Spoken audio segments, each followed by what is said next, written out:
ګرانو قدرمنو مسلمانانو، تیره جمعه باندې دا وینا شوې وه چې انشاءالله د خوږ پیغمبر سیدنا و مولانا محمد رسول الله صلی الله علیه وسلم د سیرت طیبه مبارکه مبارک بدا سلسله شروع کی د نبی کریم صلی الله علیه وسلم سیرت گونج دے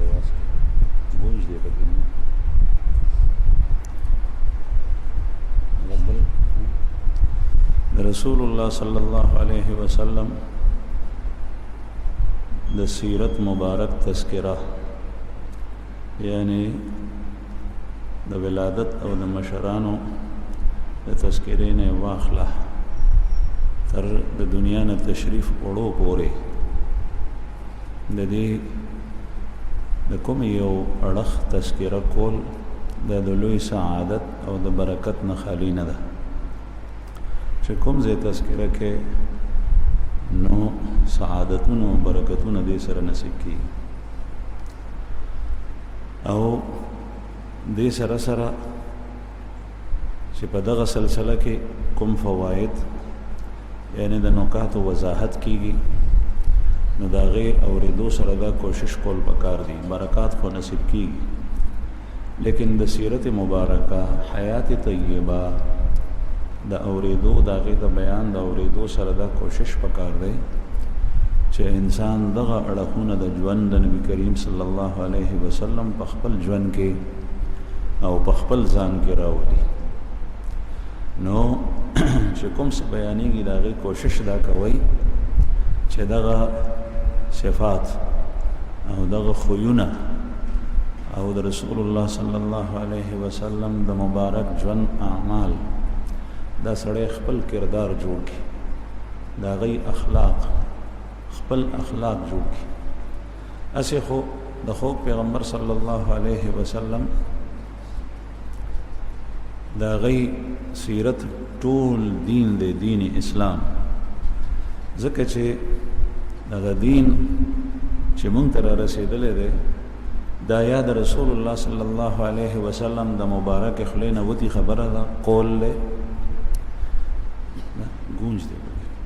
یا د رسول الله صلی الله علیه وسلم عمل دی تاسو ټول په خبره پوهیږئ خبره باندې ټول پوهیږئ بس پرېږدئ یا د رسول الله صلی الله علیه وسلم عمل لے یا د نبی کریم صلی الله علیه وسلم اخلاق تی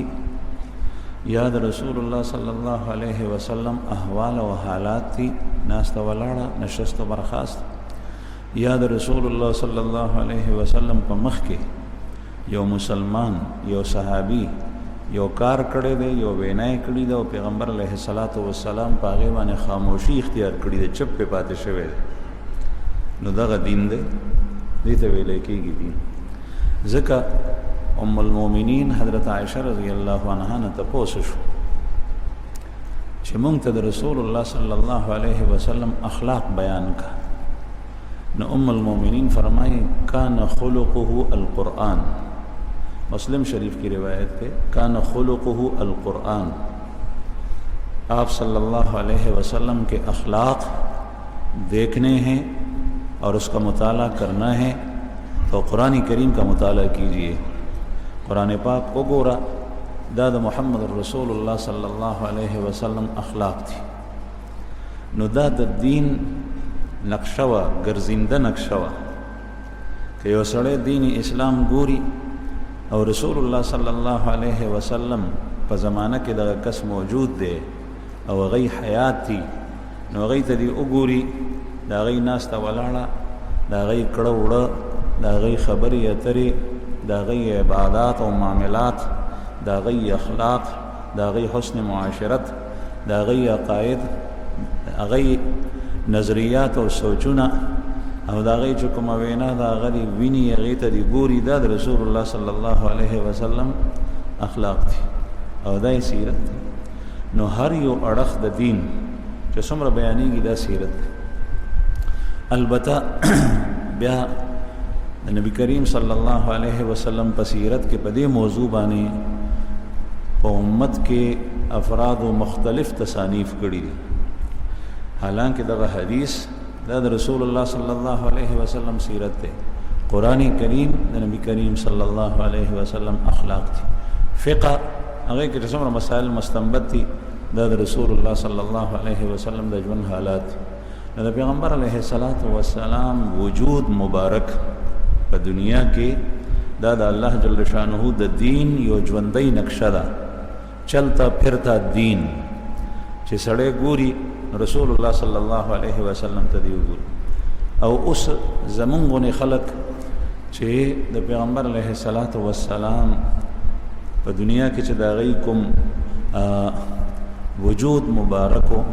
هغه وخت کې موجود نه یو نو دا غي هغه نقشه اوسم شته دا غي سیرت دا غي د ژوند حالات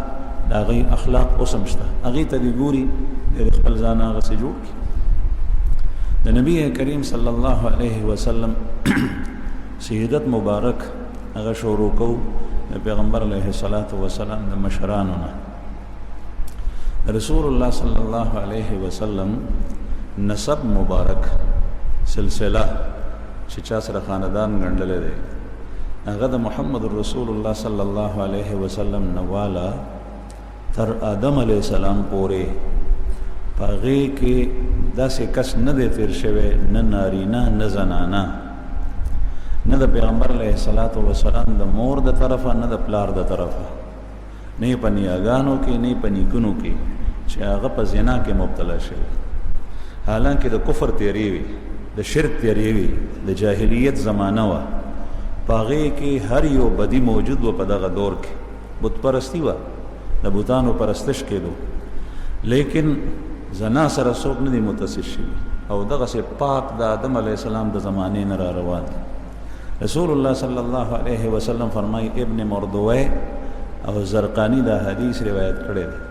چې حضرت انس رضی الله عنه فرمای یو ځل نبی کریم صلی الله علیه وسلم دا آیت کریمه تلاوت کو لقد جاءکم رسول من انفسکم مونږ چې تلاوت کو نو دا آیت کریمه دا څه نه وایو مونږ تلاوت دا څه کو لقد جاءکم رسول من انفسکم عزیز علیه ما عنتم حریص علیکم بالمؤمنین رؤوف الرحیم انفسکم او رسول الله صلی الله علیه وسلم وی دغه لفظ داسې اولست من انفسکم انفس او انفس کې فرق دی د دې معنی دا ده لقد جاءکم رسول من انفسکم استاسو تا پیغمبر رالو او هغه ستاسو د ذات نه دی یعنی بشر دی او اولین مخاطبین اوریدونکي د قران پاک چونکه عرب دي نو مطلب دا چې عربو نه دی ستاسو د قوم سره تعلق دی ستاسو د جبه سره تعلق دی د دې خطې سره تعلق دی بیا الله جل جلاله مختلف قسم مخلوقات پیدا کړی دي نو انسان دی بشر دی په انساني شکل کې دی جن نه دی فرښتہ نه ده بل یو مخلوق سره تعلق نشتا بنی نو انسان بشر الله جل جلاله پیدا کړ دا عربی یو شاعر وای محمد بشر وليس كالبشر بل هو ياقوت والناس كالحجر محمد صلی الله علیه وسلم دیکھو بشر انسان وليس كالبشر لیکن د عام انسانانو پشان نه دی بل هو یاقوت والناس كالحجر بلکہ محمد صلی الله علیه وسلم داسې دی لکه یاقوت او یاقوت پکانو کی قیمتي کانه دی چې داغه قیمت ډیر لګي والناس كالحجر او نور خلق هغه د عام کانو پشان دي عام کانه بلاره کې پروت وي کله ستاده پیزار سره ولګي کله تلته ورکه کله یوځه پروت کله بلځه پروت لیکن یاقوت ک چرتا د چا پستر کو باندې ولګي نو هر یو د بل وړاندې کیږي چې دا کانه مازان سره محفوظ کې ځکه چې په دې و ماته ډېر غټ قیمت او ډېرې پیسې لاس ته راشي نو دغه شاعر تعبیر په دې انداز سره کړی چې د عام انسانانو غونه دي نو د انسانیت د بشر نه مافوق نه دی رسول الله صلی الله علیه وسلم چې بل یو مخلوق وي فرښتہ وغیرہ ځکه چې د فرښتې نه استفاده ګرانه د ښکاری نه قرآن کریم کې الله جل جلاله فرمایي کدا پیغمبر فرښتہ راغلی وي نو بیا به ستاسو اعتراضات او سوالات د دینم ډیرو مشرکین به دا وی چې عجیبه ده دی خو زمونږ غوندې انسان دی نو دی پیغمبر څنګه شو؟ دا خبره ورته ناشنا ښکارېده او دا د جهالت او جاهلیت په بنیاد باندې کوله. ګنې د محمد رسول الله صلی الله علیه وسلم نه مخکې چې څومره خلک راغلی دی نو هغه ټول، څومره انبیا راغلي دي نو هغه ټول انسانان، حضرت آدم علیه السلام، حضرت شیس علیه السلام، ادریس علیه السلام، نوح علیه السلام، او د هغې نه پس د انبیاو یو سلسله ده تر عیسی علیه السلام پورې، هغه ټول انسانان او بشرو. نو محمد رسول الله صلی الله علیه وسلم بشر. رسول الله صلی الله علیه وسلم فرمای یو آیت کریمه ترجمه دا شو من انفسکم، ستاسو نه دی، ستاسو د جنس نه دی، بشر د انسان دی. یو من انفسکم دا عربو نه دی، ژبه ستاسو غونې ده. ځکه چې قرآن کریم اول چې چاته ویلی شوی دی قرآن پاک نو هغه عربو، صحابه د رسول الله صلی الله علیه وسلم، او بیا د هغې نه د قرآن پاک په ټول څلور کنجه دنیا کې بیا خور شوی، بیا په دې کې عجم هم داخل شوي دي. دویم دا لفظ مبارک داسې دی لقد جاءکم رسول من انفسکم. حضرت انس رضی الله عنه په دې روایت کې فرمایي چې رسول الله صلی الله علیه وسلم دا آیت کریمه داسې ولست، او د انفس معنا دا عمده، بهترین سیز، نفیس، چې ډیر زیات قیمتي. نو من انفسکم نه مراد دا دی چې هغه په تاسو کې انتهایی قیمتي دی. د انسان چې څومره بولی او قیمت لګېدی شي نو محمد رسول الله صلی الله علیه وسلم قیمت د هغې نه وراء الورا دی، چې څومره بیا ته په بره ځې نو د هغې نه اوچت دی په ټول بنینو انسان کې. او بیا صرف د ذات په اعتبار سره نه بلکې د خاندان او د مشرانو په اعتبار سره. ذکر رسول الله صلی الله علیه وسلم د دې آیت کریمه مبارک په خپله بیا وضاحت کوي او فرمای انا انفسکم نسبا وسحرا وحسبا. زه په تاسو کې ټولو کې نفیس او بهترین الله پیدا کړم په اعتبار د نسب سره، په اعتبار د سخرګنۍ سره، او په اعتبار د شرافت سره. دا درې واړه څیزونه اعلی. نسبم الله جل جلاله اعلی ورکړ، او رشتہ سخرګنۍ هغه الله جل جلاله اعلی، او حسب شرافت او فضیلت او منقبتم رسول الله صلی الله علیه وسلم مثیل او دا غي نظیر او دا غي پشان بل څوک نو. بیا پیغمبر علیه الصلاۃ والسلام فرمای ابو سفیان په حالت د کفر او د شرک یو ځل شام ته تللی او تجارتي قافله یې بوتلی وه. امام بخاری رحمه الله په خپل صحیح کې دا حدیث راوړی دی، بدل وحی کې تفصیلی حدیث دی. نو هلته په شام کې هغه زمانې د یو غټ سلطنت او حکومت بادشاه، دوه غټ سلطنتونه و هغه وخت په دنیا کې. یو فارس چې د هغې د بادشاه لقب و قسرا، او یو روم چې د هغې د بادشاه لقب و قیصر. نو د روم بادشاه قیصر نظر منلی او تفصیلی واقع ده انشاءالله کیدای شي دغه سیرت سلسله کې راشي بیان شي. هغه شام بیت المقدس ته راغلی او دلته ابو سفیان د مکې نه تجارتي قافله بوتلی وه، دیم تللی و شام ته، او هلته قیصر دی راوغوستو، سپایانو بوتلو ورڅخه سره د خپلو 13 کسانو، او قیصر روم د ده نه یو څو سوالونه کړي دي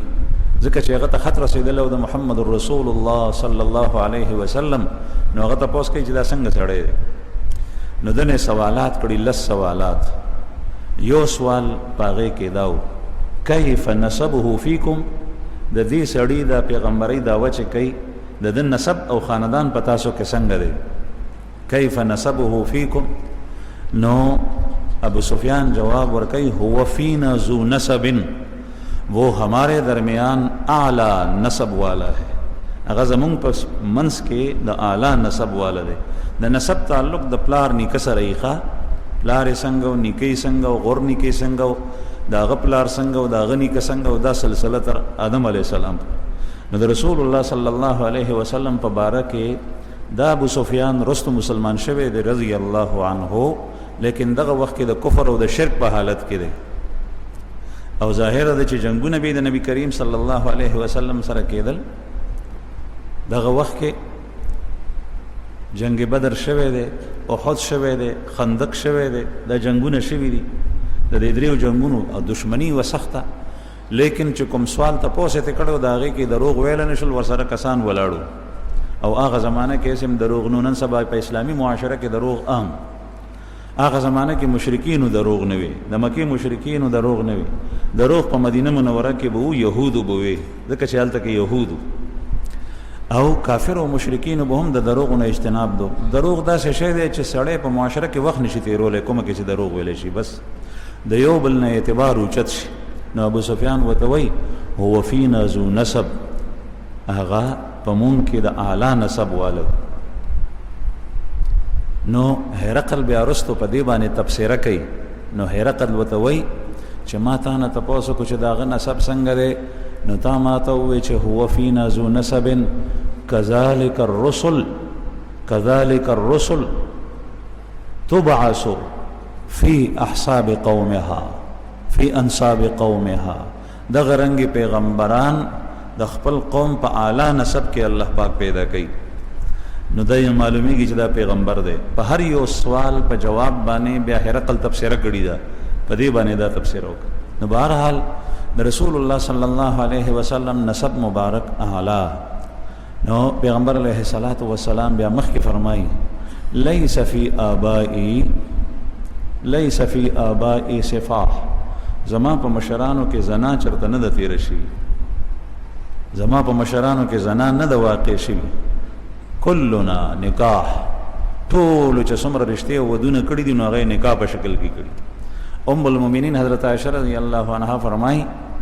چې د جاهلیت په زمانہ کې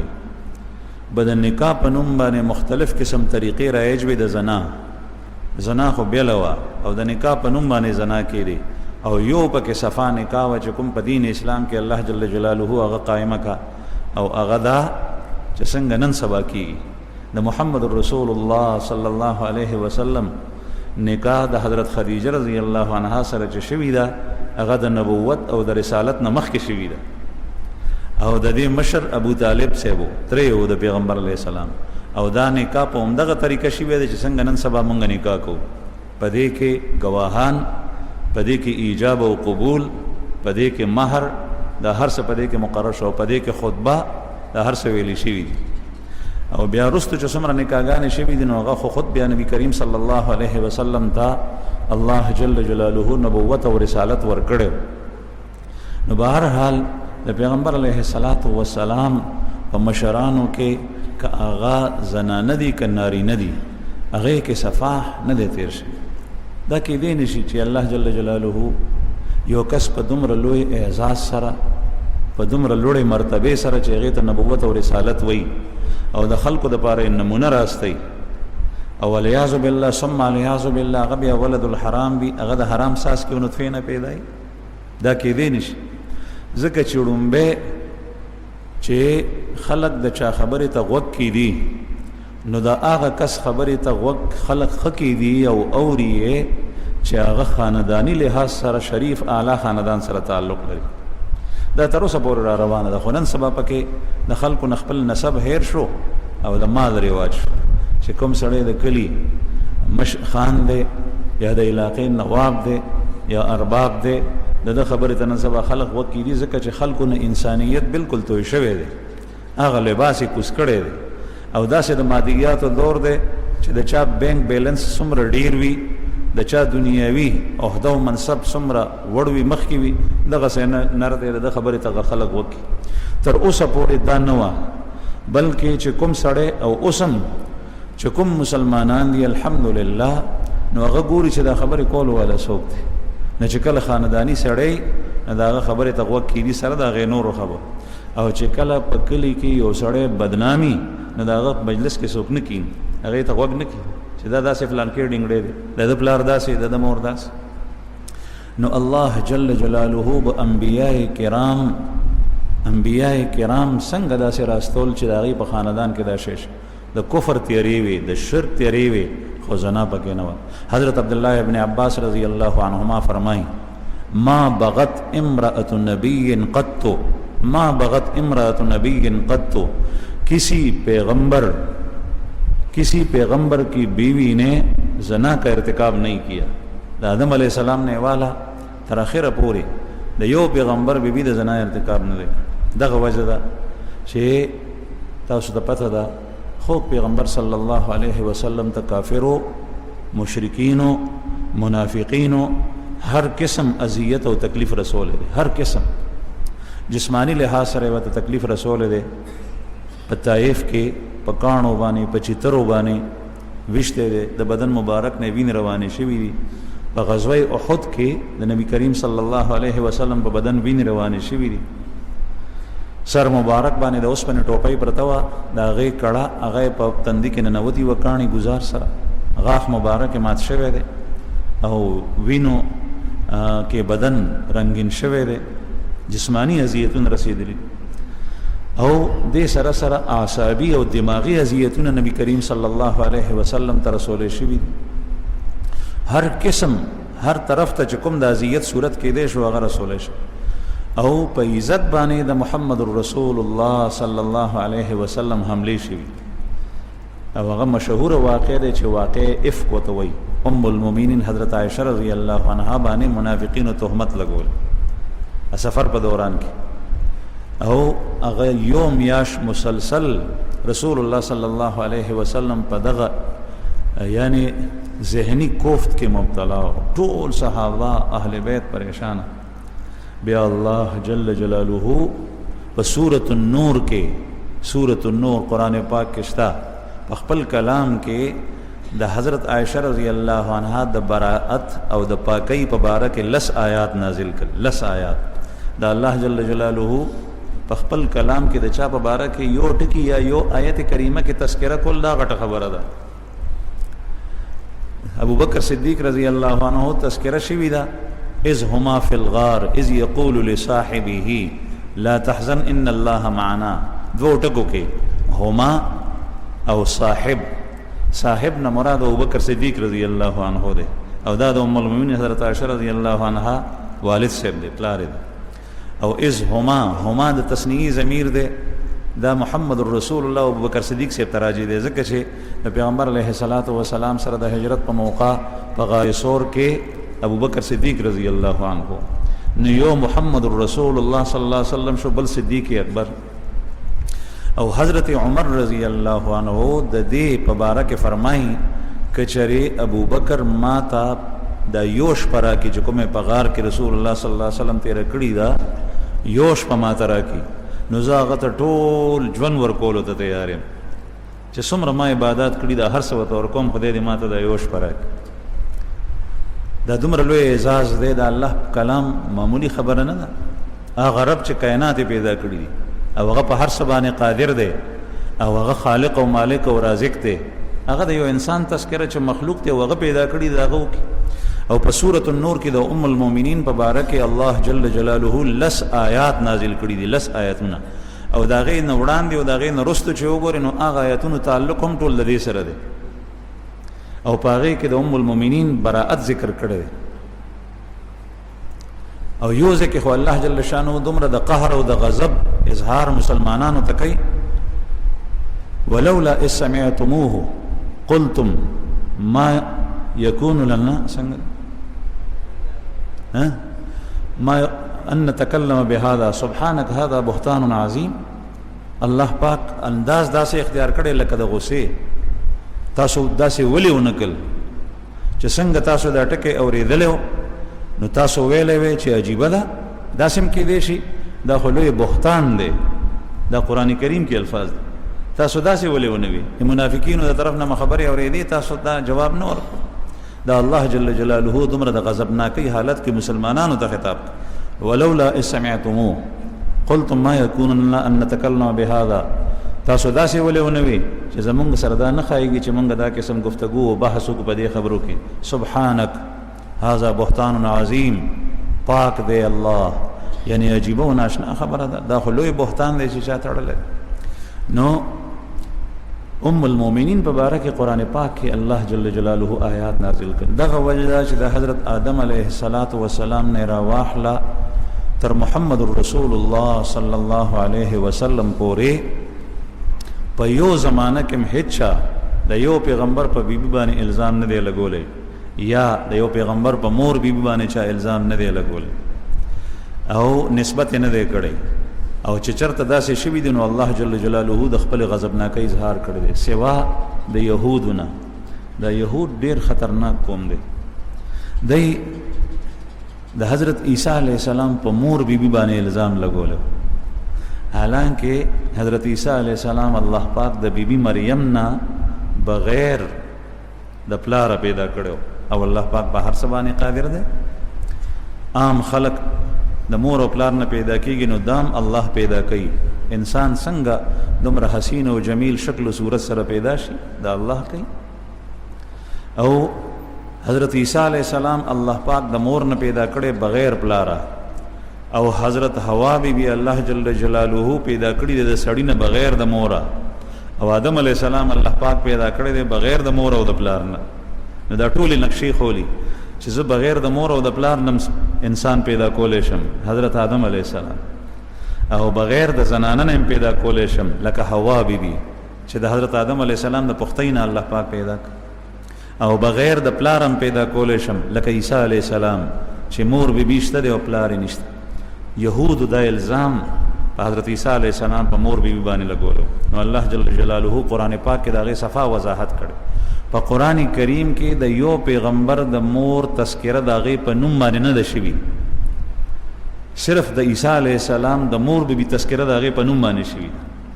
او دې کې دوه خبرې دي، یو دا چې نسب په پلار پسې ځي نو الله جل جلاله ورسره د مور تذکره کوي. عیسی ابن مریم، عیسی ابن مریم، عیسی د مریم زوی، چې د عیسی علیہ السلام خاندانی نسب ګورې پلار ته نه دی تللی، پلار یې نشته دی، مور ته تللی، عیسی د مریم زوی. او دویمه دا چې دې ظالمانو به نسبت کولو، دې به نسبت کولو چې دا د الله زوی دی. نو الله جل جلاله فرمایي قرآن پاک کې د مریم تذکره کړي ده چې سړی خو په عام مجلس کې د خپلې ښځې ذکر نشي کولی. تاسو د خپلې بیبي نوم په دې عام مجلس کې نشئ اخیستی. نو بیا الله جل شانه په کلام پاک کې چې چېرته تذکره کوي عیسی ابن مریم، عیسی د مریم زوی، نو د دې دواړو جواب الله جل جلاله کوي. نو قرآن پاک کې براءت ذکر کړی دی، او بیا په داسې انداز ذکر کړی دی چې د دې خولې هغه ساعت چپ شوې چې عیسی علیہ السلام مور به راوستو. نو مور سره فکر و چې خلک به څه وایي، زه خو د کوره بهر نیم وتي،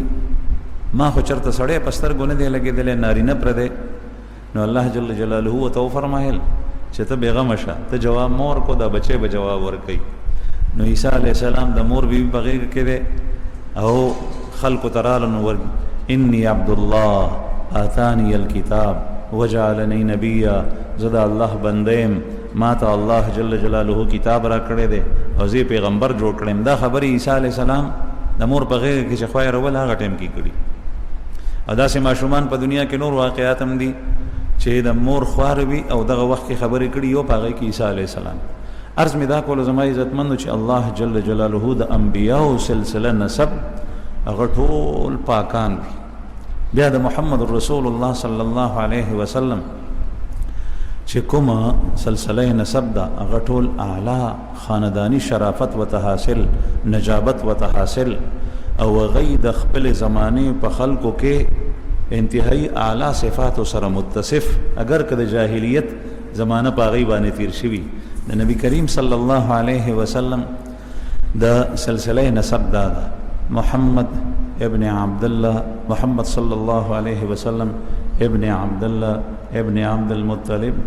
ابن هاشم ابن عبد مناف ابن قصي ابن كلاب ابن مرة ابن كعب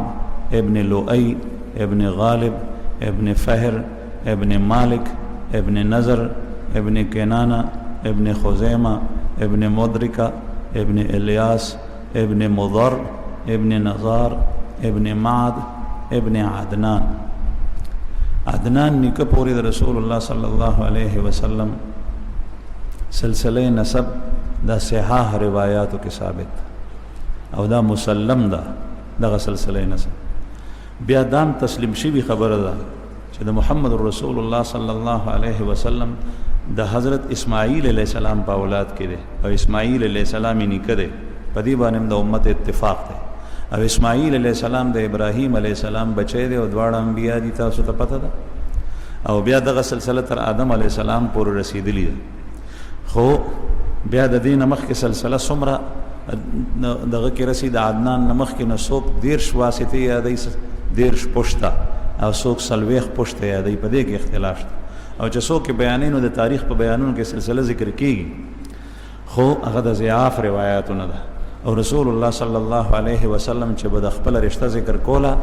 دا ما چې تاسو د کوم ځای ته ورسوله تر دې به ذکر کوله او دې نه پس به بیا چپ شو او بیا به وفرمایل چې کذب النسابون رشتے اور نسب بیان کرنے والے خطا ہیں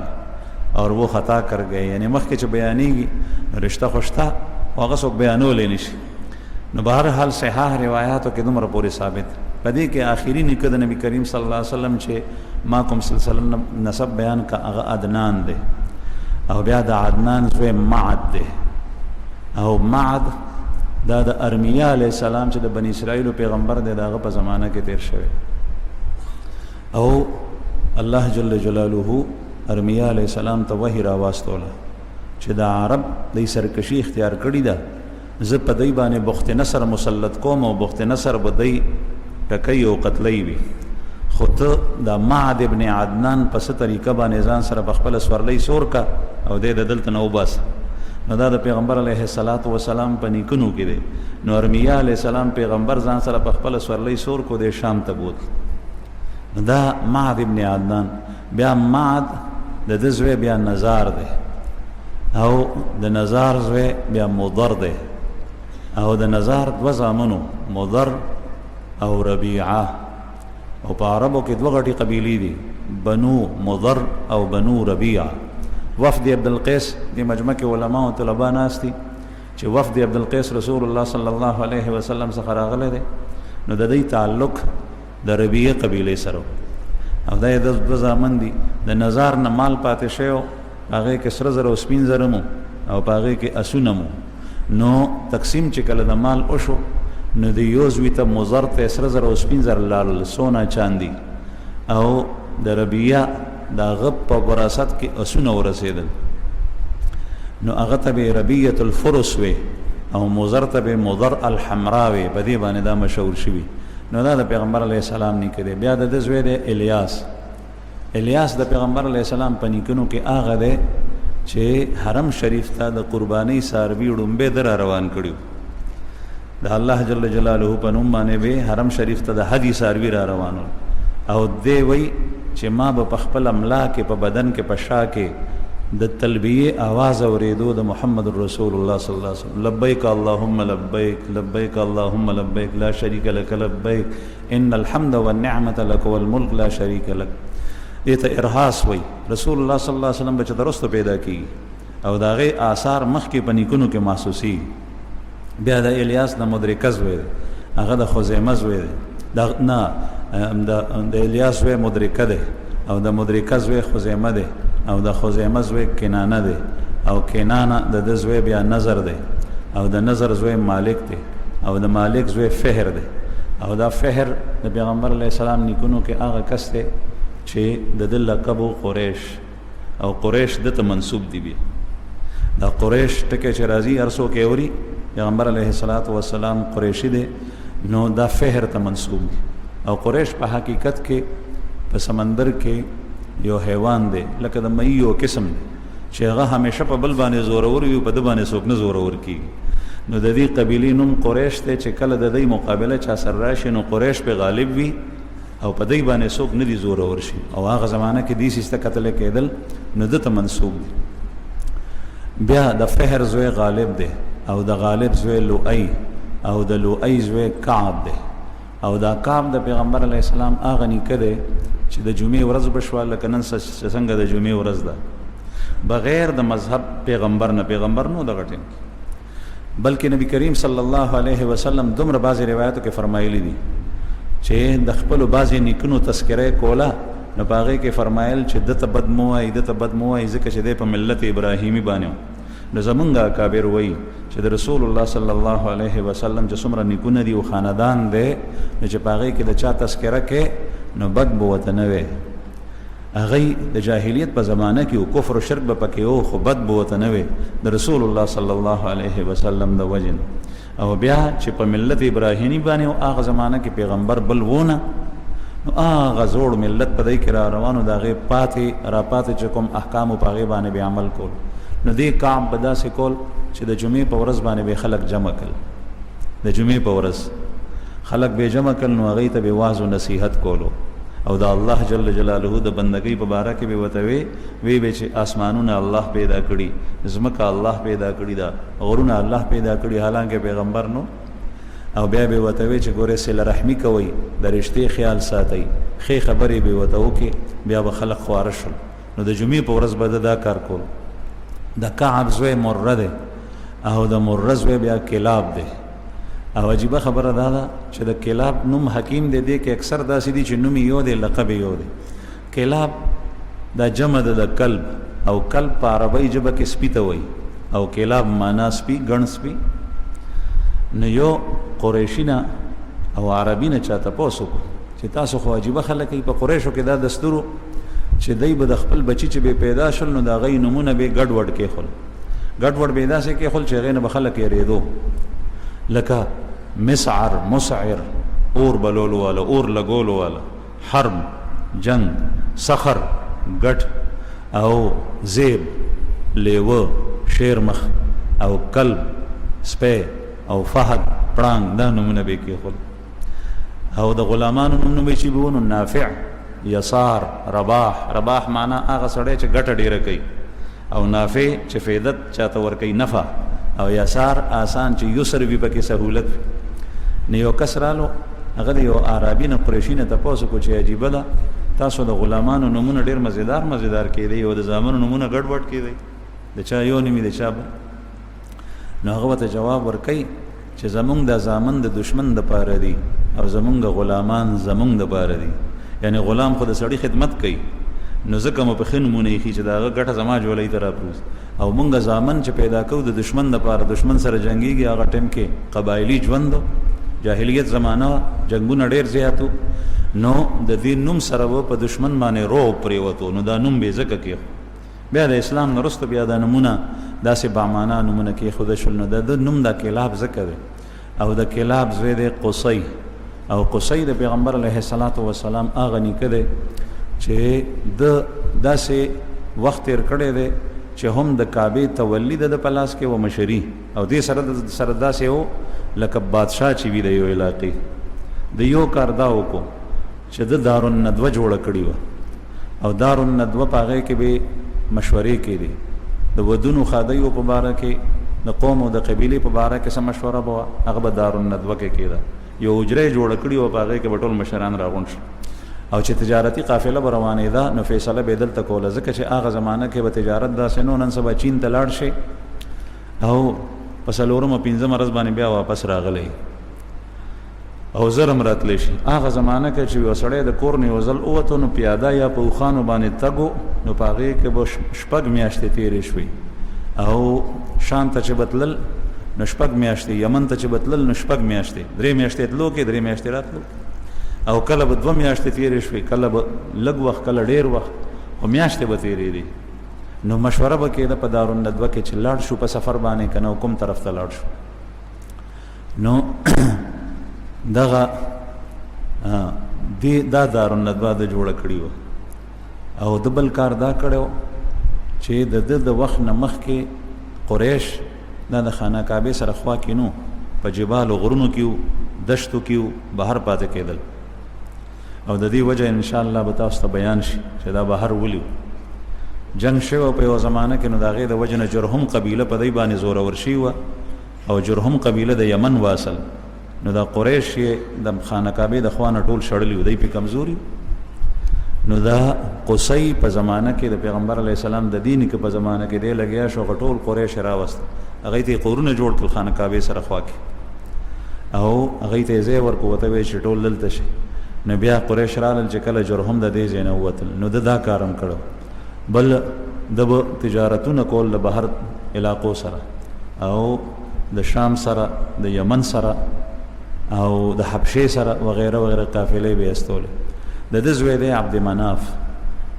مناف زوی د هاشم د پیغمبر علیه الصلاۃ والسلام هغه نیکه چې څومره د نبی کریم صلی الله علیه وسلم ته زمانه نږدې کېده نو نور نبوت د رسول الله صلی الله علیه وسلم هغه به په نیکونو کې د هغوی په تندو کې ښکاره کېدو چې داسې بچی او نبی آخر الزمان و پیدا کېږي. هاشم د پیغمبر علیه الصلاة وسلام نیکه دی، د دومره سخي و چې په مکه مکرمه کې قحط راغلی و، نو د هغه قحط په وخت کې د خوراک سکاک انتظام به د کوره کېدو د ټولې مکې خلکو ته، او هغوی ته به چوري کوله. چوري منګه دا روټۍ ماته کو په شوروا کې، نو چوري به کوله، دا به په هغوی باندې خورول. نو د ده نوم وی عمر دی او لقب یې هاشم دی، ځکه چې هاشم چوري کوونکي ته وایي. هاشم السرید چې ته چوري کې، نو د به چوري خلکو ته کوله او هغه طالب ورته کېښول او په هغې به یې خوړله. نن سبا خو الحمدلله هر یو خوراک پرېوانه دی، موږ ته د خوراک قدر نه دی معلوم. هغه زمانه کې داسې قحطونه تېر شوي وو چې خلکو به زر، سره زر او سپین زر او هیرې او جواهرات او غمی ګرځول، خو چېرته به سیر اړنو دې پسې به ګرځېده. نو په دغه وخت کې هاشم صاحب د پیغمبر علیه الصلاة وسلام دی نیکه د به خلک راغونډول، او صرف یو ورځ نه، د به همیشه داسې کول. او د حج په دوران کې وی چې کله به خلک حج ته رالو، جاهلیت زمانه کې به خلک حج ته راتله، نو په حرم شریف کې به هم خلکو ته روټۍ ورکوله، په مینا کې به هم ورکوله، په عرفات کې به هم ورکوله، مزدلفه کې به هم ورکوله. نن سبا ټیک ته تعداد زیات دی، خو حکومتونو سره سرمایه هم ډېره ده، نو هغه روټۍ نن سبا حکومت هم نشي ورکولی. جسونه تقسیمیږي، شملې تقسیمیږي، مختلف سیزونه وي، کوشش کوي. زمونږ په مقابله کې عرب ډېر سخیان دي، ډېر زیات. اوس هم پکې هغه صفات د مشرانو شته، لیکن هاشم صاحب په هغه زمانه کې به د ټول انتظامات د خوراک په عرفات کې ټولو حاجیانو ته او په مزدلفه کې او په مینا کې به د کول. دا د پیغمبر علیه الصلاة وسلام داسې نه کو. او د ده په دور کې د قریش د دوی دوه سفرې به کېدي، یو شام ته او یو یمن ته. قرآن کریم کې د هغې تذکره ده، لإیلاف قریش إيلافهم رحلة الشتاء والصيف فليعبدوا رب هذا البيت الذي أطعمهم من جوع وآمنهم من خوف. د ګرمۍ په موسم به شام ته سفر کولو تجارتي، او د یخنۍ او د ژمي په موسم باندې به یمن ته سفر کول. او بیا دې هاشم صاحب چې کوم دی نو هغه دې بادشاهانو سره خبرې کړې وي چې زمونږ قافلې به راځي، نو دوی ته به امن ورکوي او د دوی ته به ځای ورکوي، تعلقات یې ښه ساتلي. نن سبا خلک وایي چې زمونږ ملک د فلانکي سره امریکې سره خبر وکړه، فلانکي سره ډنګړي سره ده. نو دا د رسول الله صلی الله علیه وسلم دین که په هغه زمانه کې چې نه جهاز و نه لارۍ و نه موټر و، دې بادشاهانو سره تعلقات و. دغه سلسله کې چې قافلې به راځي، د هغې فایده څه وه؟ د دوی مال به ښه بدلېدو، او د دوی ملمستیا به د شام حکومتونو او د یمن حکومتونو، د حبشې حکومتونو کول. او دا دومره هوښیار و هاشم صاحب چې دی د لږ عمر و 25 کاله کې دی وفات شوی دی، 25 کاله عمر. او په دې کې د په دې منځ کې چې څومره ډاکوان به راتلل، مخې ته قبایل قافلې به یې لوټلې، نو هغوی ته یې ویلي و چې وروره تاسو قافلې څه ته لوټئ؟ ستاسو مال پکار دی، خوراک سکاک ما پکار دی، نو دا به ته زه در کوم، او قافلو ته څه مه وایي. نو دوی یو حد مقرر کړی و، هغه به یې ورکول، نو د هغې په وجه به نورې قافلې لوټلی کېدې، او د هاشم صاحب قافلې چې کوم دی نو هغه به اماني سلامي تلې راتلې. دومره الله جل شأنه ورته هوښیارتیا او زیرکتیا ورکړه. دی یو ځل دغه تجارتي قافلې په سلسله کې د مکې مکرمې نه روان شو، د داسې عجیبه الله جل شأنه حسن و جمال او ښایست ورکړی، او بیا دا تعلقات سفارتي د حکومتونو سره، دا تعلقاتو په بنیاد باندې به هر چا دته لور ورکول. په مکه کې اعلی حسین او جمیل جینکۍ چې څومره وې، نو هغه رشتې ورکولو ته دته خلک تیار خو د رشته نه کول. قیصر روم د هغه زمانې د غټ حکومت، لکه نن سبا ته ووایه چې امریکا یا روس، هغه زمانې غټ حکومت قیصر روم هغه ورته پیشکش راواستولو چې زما لور د شهزادګۍ او په حسن و جمال کې د هغې په شان بله څوک نشته دی په علاقو کې، او زه هغه لور تا ته در کوم، ځکه چې د ده د هوښیارتیا، د ده زیرکتیا د دې نه هغه واقف او د ده جود و سخاوت مشهور شوی. نو دا لور زه در کوم. او د هغه پکې بل مقصد هم هغه دا چې په اهل کتابو کې د محمد رسول الله صلی الله علیه وسلم تذکره را روانه وه، او دا آثار د نبی کریم صلی الله علیه وسلم د پیدا کېدو د هغوی په نیکونو کې محسوسېدل، نو وی چې دغه خیر زما کور ته راشي. نو هاشم صاحب انکار وکړو، وی چې نه. بیا د تجارت سره مدینې منورې ته شام ته تلنو، په مدینه منوره به دی تېرېدل، د مدینه منورې نوم هغه زمانه کې یثرب نو دلته به زه په زه به پړاو چولو دمای کولا نو آلته یو زنانه چې د هغې نوم سلما د بنو النجار قبیلې سره تعلق د هغې زنانه سره هغې ته نکاح پیغام واستولو هغه یې خوښه شوه هغې سره نکاح وکړه مدینه منوره کې چې څومره وخت تیر کو د هغې نه پس بیا شام ته روان شو نو د دې نه بچی پیدا شو چې د هغه نوم دی عبدالمطلب دا د پیغمبر علیه السلام د پلار دی او نیکه دی او د ده نوم په ابتدا کې عبدالمطلب نو بلکې د ده نوم شیبه و ځکه چې څنګه پیدا شو نو د سر ویښته چې و په هغې کې یو ویښته سپین او شیبه او شیب نن سبا بوډا ته وایي نو چې چا ویښته سپین وي نو د ده په سر کې دا یو سپین ویښته و نو د ده نوم شیبه او بیا شیبة الحمد د ده نوم مقرر شو نو پلار چې لاړو هاشم صاحب شام ته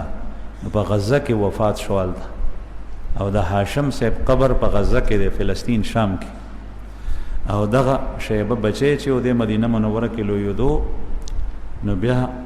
د هاشم رور چې د هغه نوم مطلب و رونه یو هغه ته پته ولګېده چې زموږ وراره دی مدینه منوره کې او هغه لوی شوی دی تکړه دی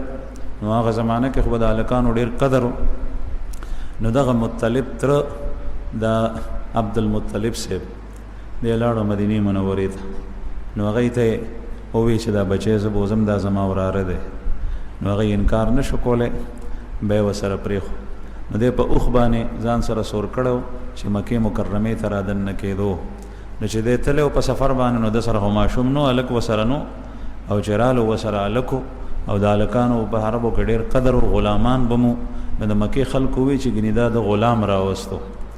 نو هغې چغې کې چې عبدالمطلب عبدالمطلب د عبدالمطلب غلام دی د عبدالمطلب غلام دی نو دا نوم یې بیا د شیبه په ځای باندې دغه عبدالمطلب مقرر شو او دا د نبی کریم صلی الله علیه وسلم انشاءالله د عبدالمطلب صاحب تذکره به بیا کوو وخت پوره شوی دی او د رسول الله صلی الله علیه وسلم په نیکونو کې هغه ښکلي صفات او هغه شرافت د خوږ پیغمبر صلی الله علیه وسلم د وجنه دا د مخکې نه را روان واخر دعوانا الحمدلله